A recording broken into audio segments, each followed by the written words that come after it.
If you are successful in what you call this proof of concept and ultimately dismantle the Department of Education, what is going to happen is an even more complex bureaucracy testing on the effort to ultimately eliminate the department that you lead.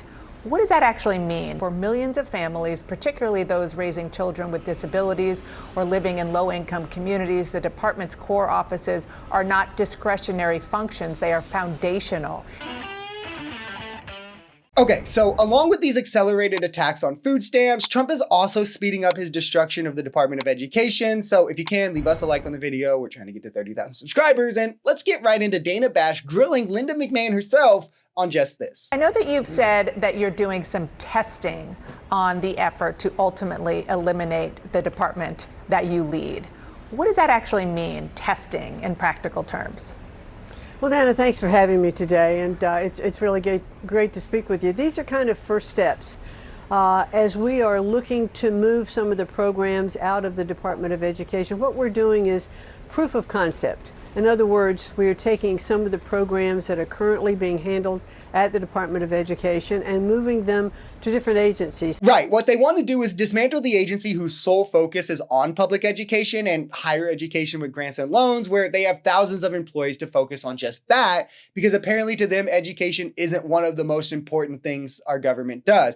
And instead, to them, they want to move these to random various agencies where they'll have smaller personnel counts working on these issues, of which will also be on the back burner of that agency's responsibilities, as they aren't abdicating their typical duties or expanding personnel. They're just getting extra responsibility. By the way, prior to 1979, we tried this and it was an absolute disaster, which is why we created the department. This puts low-income schools on the back burner, special education on the back burner, discrimination cases on the back burner, civil rights as large on the back burner, right? But it allows for more avenues of privatization. So we know why Republicans are actually down for it. I'm sure you've heard one of the biggest criticisms and concerns is that if you are successful in what you call this proof of concept and ultimately dismantle the Department of Education, what is going to happen is an even more complex bureaucracy that will make it harder for families to find the resources when they need help. What do you say to that?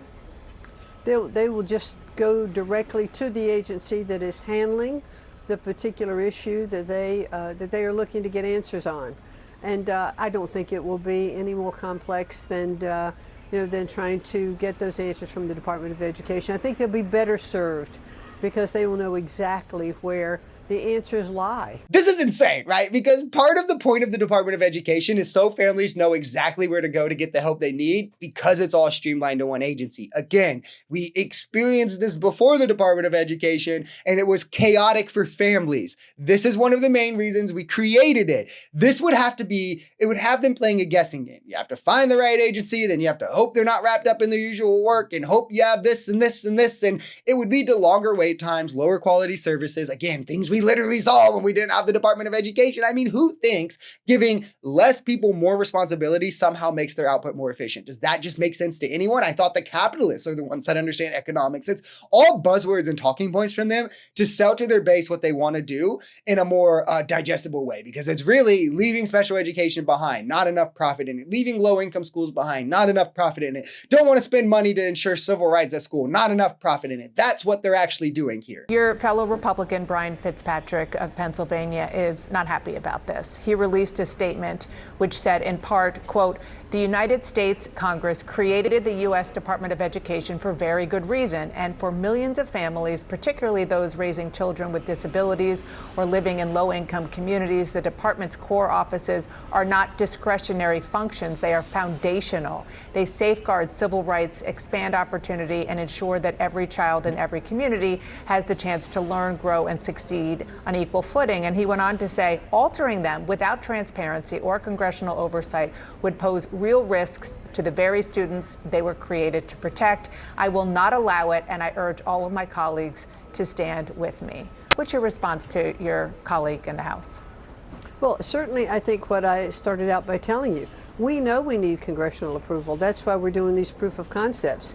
And Dana, please do understand that before there was a Department of Education, Title I funding for those students in lower economic areas, IDEA funding, which is for our students with special needs, That money was appropriated by Congress. It flowed through to those states. Okay, this lady has no idea what she's talking about, and it's clear in things like this that she says. One of the biggest reasons the department was created, again, was with the massive issues with how Title I for low-income schools was being administered. There was limited oversight. There was tons of misallocation or leaked funds because of this. There were delays in the approvals of funds and instability in receiving them. IDEA was similar, but it was a smaller, newer program, right? It was called EHA at the time, but there were no enforcement mechanisms. There were also delayed funds, and it just led to millions of who needed special education getting no care, going unevaluated, thus unnoticed diagnoses, right? Or diagnoses, or not receiving adequate care, or not having the resources needed to provide them adequate care. The efficiency of both of these programs skyrocketed after the creation of the Department of Education. That is just objectively a fact, as well as the enforcement of civil rights law on race, sexuality, gender, right? More.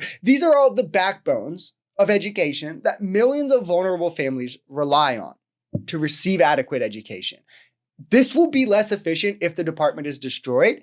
And MAGA is just saying, you're not the demographics we really care about. I guess there's not enough money to be made off of them. Like, we literally saw life before the Department of Education, and it was a disaster for everyone who wasn't extremely wealthy.